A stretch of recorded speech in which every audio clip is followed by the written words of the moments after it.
On the surface, everything seemed normal in the quiet suburban neighborhood of Elm Street. But if you looked closer, you'd notice an unusual sight. Every Saturday morning, an 11-year-old girl named Mia would be outside, scrubbing cars with a bucket of soapy water and a worn-out sponge. She wasn't doing it for pocket money or to pass the time. Mia was working for something far more important. Mia lived with her mother, Lorraine, in a modest two-bedroom home that had seen better days. Lorraine had always been the strongest person Mia knew, raising her daughter alone, working long shifts at the diner, and somehow finding time to help Mia with her homework. But a few months ago, everything changed. Lorraine had started coming home exhausted, her face pale and drawn. Soon, she was too weak to work. A trip to the doctor confirmed what Lorraine had feared. She was sick, the kind of sick that turned their lives upside down.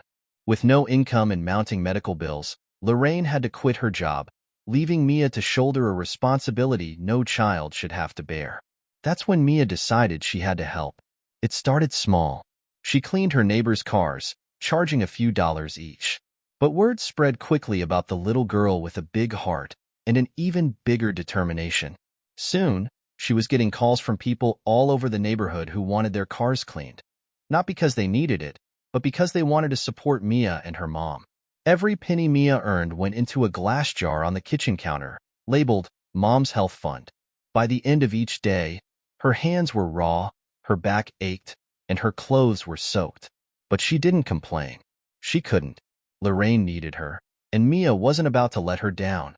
One crisp fall morning, as Mia scrubbed the mud off a shiny black SUV, a police cruiser pulled up to the curb. The officer, a tall man in his mid-40s with graying hair and kind eyes, stepped out. He introduced himself as Officer Daniels and asked Mia what she was doing. "I'm cleaning cars to help my mom," Mia said simply, her voice steady but soft. Daniels raised an eyebrow. "Your mom? What's wrong?" Mia hesitated, wiping her hands on her jeans. "She's sick. Real sick. I just want to help her feel better." The officer nodded, his expression thoughtful. "That's very brave of you. How much for a wash?" $5, Mia replied, her face lighting up with a small smile. As Mia worked on the cruiser, Officer Daniels leaned against the fence, watching her. There was something about the way she moved, quick and focused, like every second counted, that tugged at his heart. When she finished, Daniels handed her a $20 bill. "That's too much," Mia protested, trying to give it back. Daniels smiled. "Keep it. You're doing something special here." But the interaction didn't end there. Over the next week, Daniels couldn't stop thinking about Mia. He started asking around and eventually learned about Lorraine's condition. What he discovered broke his heart. Lorraine was on a waiting list for a life-saving treatment, but without the money to cover the upfront costs, she might not make it in time. That's when Daniels decided to take matters into his own hands. Unbeknownst to Mia, the officer began organizing a community fundraiser.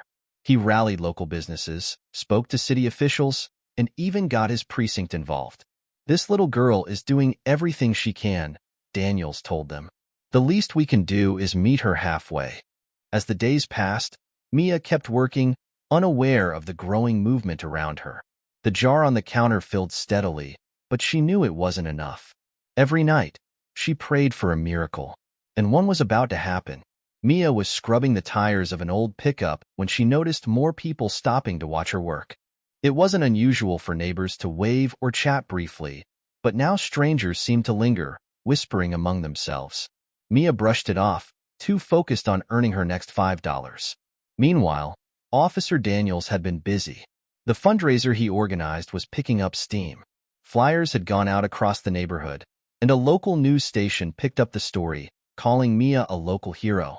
Donations started pouring in, from small bills to anonymous checks with heartfelt notes. At home, Mia noticed her mother seemed more hopeful, though Lorraine tried to hide it. "You're doing amazing, sweetheart," Lorraine said one night, her voice weak but filled with pride. Mia smiled, but deep down, she worried. She had no idea how much time her mom had left. What Mia didn't know was that the fundraiser wasn't the only surprise in store. Officer Daniels had one more idea, something that could change everything. By the end of the week, Mia began noticing something strange. Cars she didn't recognize started lining up down the street. People weren't just from her neighborhood anymore. They were coming from other parts of the city and even out of town. A man in a business suit stepped out of a sleek white sedan. "Are you Mia?" he asked, crouching to meet her eyes. Mia nodded, holding her sponge tightly. "Yes, sir. I saw your story on the news. My daughter wanted to help." He handed her a crisp $100 bill. Before Mia could respond, he added, "Keep going, kid. You're inspiring a lot of people." Mia stood frozen, stunned by the gesture. She rushed inside to add the money to the jar, which was now nearly full. Unbeknownst to Mia, Officer Daniels had rallied not just neighbors, but an entire network of people. Social media posts about her work were going viral, and a GoFundMe page set up in her name had already reached thousands of dollars. But Daniels wasn't done. He had contacted a prominent figure, a wealthy local philanthropist. And that call was about to change everything. It was an ordinary Saturday morning, or so Mia thought. She had just started scrubbing the hood of an old station wagon when a black SUV with tinted windows pulled up. She froze, unsure of what to expect. The back door opened, and a tall man in an expensive suit stepped out. His presence was commanding, yet his kind smile put Mia at ease.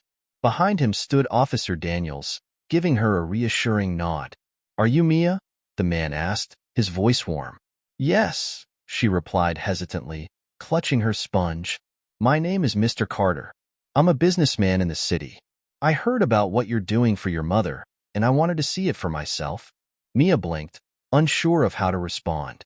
"I'm just trying to help her," she said quietly. Mr. Carter smiled. "And you've inspired more people than you realize." He turned to Officer Daniels, who handed him an envelope. Carter opened it and revealed a large check. "This is for you and your mom," Carter said, handing her the check. Mia's hands trembled as she read the amount. It was more money than she had ever imagined, enough to cover her mother's treatment and then some. Tears filled her eyes as she whispered, "Thank you." But Mr. Carter wasn't done. "This is just the beginning, Mia. Your story is changing lives, and I want to make sure you and your mom get the help you need." As the SUV drove away, Mia clutched the check, overwhelmed with gratitude. Inside the house, Lorraine cried when Mia showed her the gift. For the first time in months, hope filled their tiny home. Unbeknownst to them, this was just the beginning of an even bigger miracle. The next morning, Mia woke to the sound of voices outside. Peeking through the curtains, she saw a group of neighbors gathered on the lawn. There were more people than she had ever seen at once. Dozens, maybe more. Officer Daniels stood at the center of the crowd, holding a megaphone. "Mia," he called out with a grin, "come outside. There's something we want to show you."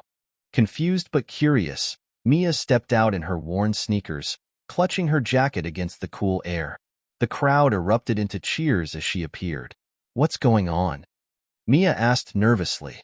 Daniels gestured to a banner that hung between two poles on the lawn. It read, "For Mia and Lorraine, a community united." One by one, people stepped forward with donations, envelopes of cash, gift cards, and even handwritten notes. A group of local businesses pledged to cover groceries for an entire year. Another neighbor offered to fix their broken heater for free. Mia's eyes welled with tears as she looked at the growing pile of gifts. She turned to Officer Daniels. "Did you do all this?" Daniels smiled. "We all did. You inspired us, Mia. Now it's our turn to help you." In the middle of the commotion, Mia noticed her mom standing at the door, leaning on the frame for support. Lorraine's face was pale, but her smile was brighter than it had been in months. "Mom," Mia whispered, running over to hug her. Lorraine wiped a tear from Mia's cheek. "Look at what you've done," she said softly. "You brought people together. I couldn't be prouder of you." Mia felt a warmth she hadn't felt in so long, a glimmer of hope that maybe, just maybe, things were going to be okay. But what Mia didn't know was that an even bigger surprise was waiting for them just around the corner. A few days after the community's overwhelming support, Mia and Lorraine were starting to feel a sense of relief for the first time in months. The donations had been enough to cover Lorraine's medical treatments and some of their other bills. It felt like they could finally breathe again. But Mia didn't stop working. She continued washing cars, determined to contribute as much as she could. To her, this was more than just earning money. It was about showing her mom that she wouldn't give up. That Saturday, as Mia was scrubbing a particularly dirty truck, Officer Daniels arrived again. This time, he wasn't alone. Standing beside him was Mr. Carter, the wealthy businessman who had given them the check. But now he looked even more serious than before. "Mia, Lorraine, could you both come outside?" Daniels called, waving them over. Lorraine, still weak but walking on her own, stepped out with Mia. The small crowd that had gathered hushed as Mr. Carter spoke. "Your story has touched not just this community, but far beyond," he began, his voice steady. "People across the city, and even the country, have been moved by your determination and love for one another. And I believe people like you deserve a real chance." He gestured toward the street, and the sound of an engine revving caught everyone's attention. A gleaming, brand-new SUV turned the corner, pulling up to the curb. "This vehicle," Carter continued, "is for you, Mia and Lorraine. So you'll never have to worry about getting to appointments, work, or school again." The crowd erupted in applause as Mia and Lorraine stood in stunned silence. Mia's hands flew to her face, tears streaming down her cheeks. "Is this real?" she whispered. Carter nodded, smiling warmly. "It's real, and there's more. A scholarship fund has been set up in your name, Mia. When the time comes, you'll be able to go to college without worrying about a single dollar." Lorraine broke down, covering her face as she sobbed. "I don't know how to thank you," she said between tears. "You've already done enough," Carter replied gently. "You inspired all of us." As the crowd celebrated, Lorraine pulled Mia close. "You did this," she said, her voice full of pride. "You never gave up, and now look at what you've achieved." Mia looked around at the faces of her neighbors, the police officer, and the businessman who had believed in her. For the first time in what felt like forever, she let herself believe that things could get better. But there was one more surprise waiting that no one saw coming. Just when Mia thought the surprises were over, another figure stepped forward from the crowd. It was a woman in her late 30s with short curly hair and a confident demeanor. She wore a name badge that read, Dr. Lillian Hayes. "Excuse me," she said, her voice calm but commanding. "I'm a specialist at St. Joseph's Medical Center. I've been following your story, and I think I can help." Everyone turned to her, the crowd falling silent. Lorraine, leaning on Mia for support, squinted at the woman. "Help? How?" Dr. Hayes stepped closer, her expression softening. "I've reviewed your medical history, Lorraine. Your current treatment plan isn't progressing as quickly as it should because the hospital you've been going to is underfunded. But I believe with the right resources and a more aggressive approach, we can make significant improvements." Mia blinked, unsure if she understood. "You mean, you can help my mom get better?" Dr. Hayes nodded. "I'm offering to take over her case, free of charge. You'll have access to the best care we can provide, and we'll start immediately." Lorraine's knees buckled, and Mia barely managed to keep her upright. I don't know what to say," Lorraine stammered, her voice shaking. "Why would you do this for us?" Dr. Hayes smiled. "Because sometimes the strongest people just need someone to fight for them. And because you deserve a second chance." The crowd erupted in cheers again, but Mia and Lorraine stood frozen, tears streaming down their faces. For months, they had been fighting what felt like a losing battle. Now, for the first time, they had hope. Officer Daniels stepped forward, placing a hand on Mia's shoulder. "You see, kid? Your hard work and determination made all this happen." Mia looked up at him, her voice trembling. "I just wanted to help my mom." "And you did," Daniels said. "You helped her more than anyone ever could."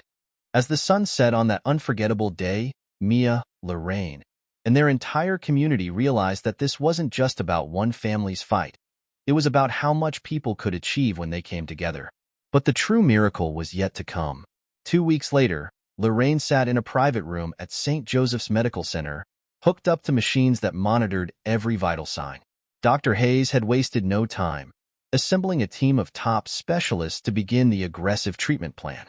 Lorraine's health had already started improving, and her energy was slowly returning. Mia sat by her side, clutching her mother's hand. She no longer looked worried or scared. There was a spark of hope in her eyes that hadn't been there in months. The glass jar labeled Mom's Health Fund still sat on the counter at home, but it was now a symbol of everything they had overcome rather than what they lacked. One afternoon, while Lorraine rested, Dr. Hayes pulled Mia aside. "Can I talk to you for a moment?" she asked with a gentle smile. Mia nodded, following the doctor into the hallway. "We've reviewed your mother's progress," Dr. Hayes began. "Her condition isn't fully cured yet, but the improvements are significant. With continued care, there's a good chance she'll make a full recovery." Mia's jaw dropped. "You mean she's going to be okay?" Dr. Hayes nodded, her smile widening. "It's going to take time, but yes, she's already on the right path." Tears streamed down Mia's face as she hugged the doctor tightly. "Thank you," she whispered. "Thank you for saving her." As word of Lorraine's recovery spread, the community rallied around them once again.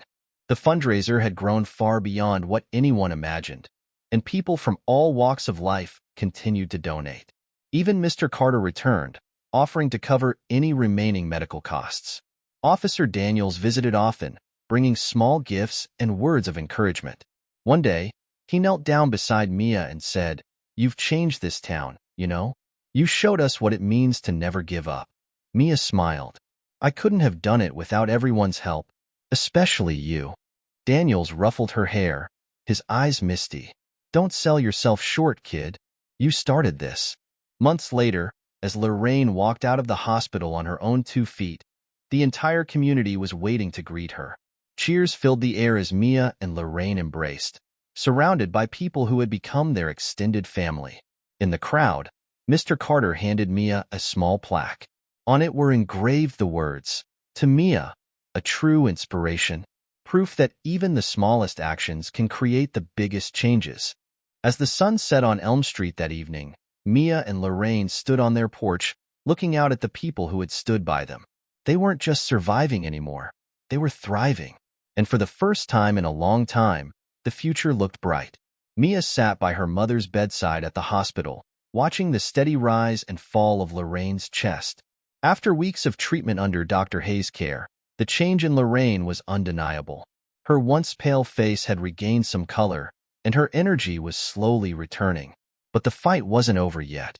Meanwhile, word of Mia's story had reached places far beyond their small community.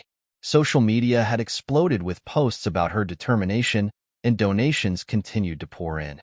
Mia's story had even caught the attention of national news outlets, which described her as a symbol of resilience and hope.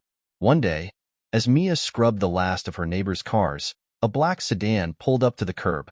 A man stepped out, holding a microphone, followed by a woman with a camera. "Mia, can we have a moment?" the man asked. "We're with Good Morning America, and we'd love to share your story." Mia froze, her hands gripping the sponge. "My story? But I'm just trying to help my mom." "Exactly," the man said with a warm smile. "What you're doing is inspiring people everywhere. Your courage is giving others hope." Reluctantly, Mia agreed to an interview. Sitting in their modest living room, she shared everything. How her mother's illness had changed their lives, how she'd started washing cars, and how the community had stepped up in ways she never imagined. When the segment aired, the response was overwhelming.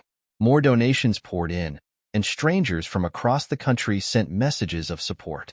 Lorraine, now well enough to sit up in bed, watched the interview with tears streaming down her face. "I'm so proud of you, Mia," she said, her voice thick with emotion. But the most unexpected response came a week later, when a letter arrived in the mail. It was from an anonymous donor. Inside was a note that read, "Mia, your strength reminds me of my own childhood struggles. Enclosed is something to help secure your future and your mom's recovery. Never stop being the amazing young woman you are." Mia unfolded the check inside and gasped. It was for $100,000. The news sent shockwaves through the community. Once again, Officer Daniels and Mr. Carter rallied the town to celebrate Mia and Lorraine's journey. But for Mia, it wasn't just about the money. It was about the overwhelming kindness of people who believed in her and her mother. As Lorraine's treatments neared their final stages, Mia realized they were no longer just surviving. They were beginning to thrive. Months later, life on Elm Street looked entirely different. Lorraine had completed her treatment, and was now on the road to recovery. Her laughter once again filled the house, a sound Mia had missed more than she realized. The donations and support they'd received allowed them to pay off lingering debts, repair their home, and even save for the future. But for Mia, the greatest joy was seeing her mother healthy again. On a crisp spring morning, Officer Daniels arrived with a surprise. He carried a small envelope and a wide grin. "Mia, I've got something for you." Mia opened the envelope to find a letter. It was from a local organization, granting her a Young Heroes Award for her determination and courage. Along with it was a college scholarship covering her future education. Mia's eyes widened. I don't know what to say." Daniels smiled. "You earned it, kid. You didn't just save your mom. You showed all of us what it means to fight for the people you love." As the news spread, the community came together for one final celebration. Neighbors brought food, music filled the air, and Mia and Lorraine were the guests of honor. Even Mr. Carter made a speech, announcing the creation of a fund to help other families in need, inspired by Mia's story. That evening, as Mia and Lorraine sat on their porch, watching the sunset, Lorraine reached over and took Mia's hand. "You know, Mia," Lorraine said softly, "when I got sick, I was so scared, but you never gave up on me. You gave me hope when I didn't have any." Mia smiled, her heart full. "You're my mom. I'd do it all over again if I had to." As the sky turned shades of orange and pink, Mia realized something important. The journey hadn't just been about saving her mom. It had been about discovering the strength they both had and the power of a community united by kindness. For Mia and Lorraine, this wasn't just the end of a chapter. It was the beginning of a new, brighter future.